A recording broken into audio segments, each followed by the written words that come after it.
presentation. Good afternoon. I hope it is visible. Not yet. See. Can somebody make it visible? Yes, it is. And I'd like to start with saying that's an honor and a pleasure for me to be here. And I'd like to thank the organizers for the invitation. I was asked to give an input on rankings from the Bologna process perspective. And if you want to reach me, here are all the details. I am from the Netherlands, but I work in this secretariat which is provided by the 3 countries making the Benelux, Belgium, the Netherlands and Luxembourg. I'm working in the Ministry of Education in the Netherlands and often in Brussels, but it is not the European Commission, it is the secretariat of the Bologna process, being 4 people. So rankings from the Bologna perspective. In doing so, I take you through the present transparency instruments of the European higher education area, which are at the system levels of higher education. Then I move to the wished transparency at the level of institutions, given also the diversity in higher education that is wished. The existence of league tables and the bias in the existing ones, and then the way forward as envisaged in the Bologna process and European Union, which could culminate in a multi-dimensional transparency tool. So far the outline. On to the European higher education area and the elements of which it consists. European higher education area is this European 46 countries now of the Council that are party to the Council of Europe.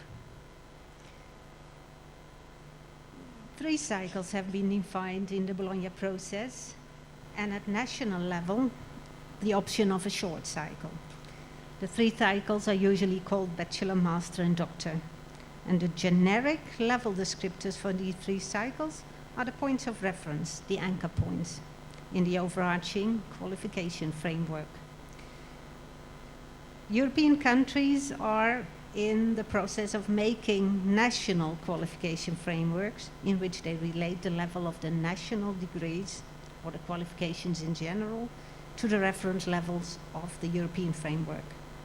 Credit ranges for the various levels have been indicated in terms of European credit transfer system credits, 60 credits per year, and students receive a diploma supplement in which is described what they know and are able to do. And quality assurance is applied in all countries also to ensure proper implementation of the national qualification frameworks. The overarching frameworks first developed for higher education. You see that below, the greenish one, going from left to right. At a certain moment you enter the higher education system. And then you see the possibility of a short cycle linked to the first cycle. Credit range typically 120 credits, 2 years. The first cycle of the bachelor, credits in general between 180 and 240. And the second cycle, the master, and the third cycle. There's no credit range for the third cycle, but the typical average duration is 4 years. And then after this was established in 2005, and ministers of education committed to it and to show how their national degrees relate to this. The European Commission also made a qualification framework, but for the entire education system from secondary education or primary education onward. And it was agreed that the 3 cycles of higher education and the short cycle equal the levels 5, 6, 7, and 8 of the European qualification frameworks for lifelong learning. So you may have heard of that, and that is why I explain it. In this way, levels of education are made transparent at the European level. but what information is available on the profiles of the various higher education institutions and the quality of their performance in particular fields. National information systems on this do exist in some countries, but do cross-border systems exist? Yes, there are worldwide league tables which provide rankings of institutions, and the best known are that of the Times Higher Education and the academic ranking of world universities of the Shanghai Jiao Tong University. But rankings aggregate diverse indicators into a composite overall score by giving particular weights to the various single indicators, and the weights are arbitrary. There are no arguments for assessing particular weight to an indicator. The Times Higher Education ranking is for 40% based on opinions of academics, and which persons is not public. The Shanghai ranking is based on publicly available data, on Nobel Prize and field medals winners, articles published in Nature and Science, number of citations in certain fields, number of overall personnel. The Shanghai Index is 100% evidence-based. But what evidence is used? Which indicators are used, and how are they weighted?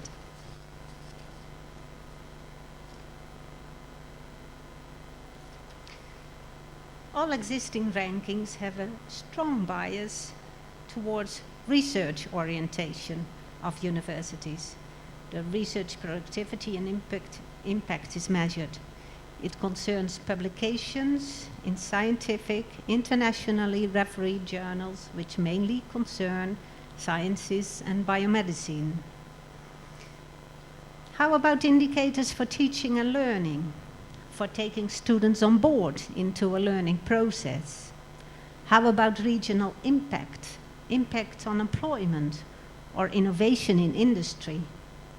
How about patents? What about the social dimension, equitable access and completion rates of students? Social inclusion is considered important in the Bologna process. The student body entering universities and completing programs should reflect the diversity in the population. A working group is established to propose indicators for this, and all countries participating in the Bologna process have committed to set targets for social inclusion to be reached by 2020. These important emancipating aspects of higher education are not taken into consideration by the present rankings. They don't do justice to the diversity of higher education institutions.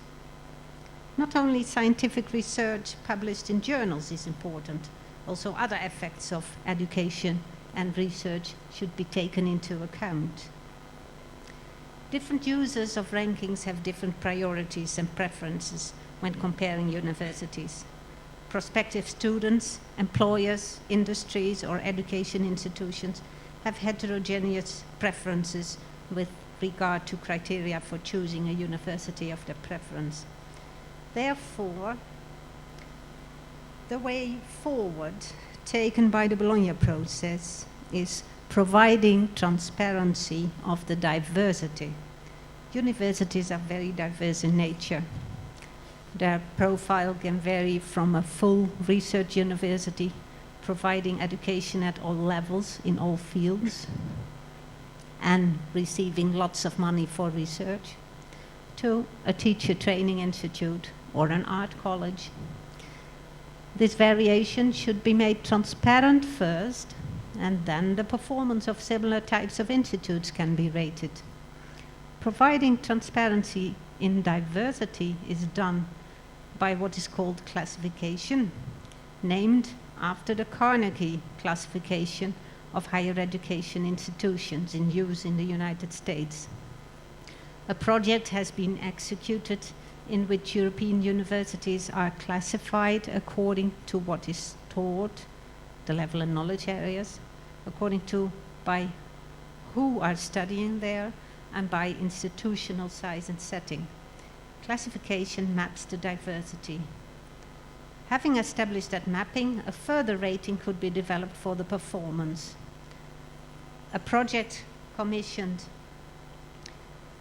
by the European Commission investigates if a multidimensional ranking can be done via mapping of higher education institutions by a number of dimensions, then group the comparable institutions, then rate the performance of institutions that are comparable by a number of indicators. When these data are compiled in web-based tool, users themselves can select dimension which they consider important and then look at ratings of the institutions appearing in their selection. That is the conceptual approach of the pilot study for 2010 on the multidimensional global university ranking, and therefore the approach received the popular name U-Multirank. And to conclude, I like to emphasize that the social dimension is an important feature of the Bologna process and the European higher education area. It involves widening access for those with abilities and widening completion rates. The Bologna process is committed to develop indicators and set targets for the student body entering and finishing higher education to reflect the diversity of the population. In no way such aspects feature in the present rankings, but it is an asset to our societies and in line with the Bologna goals when those aspects are taken into account in a new multidimensional ranking tool.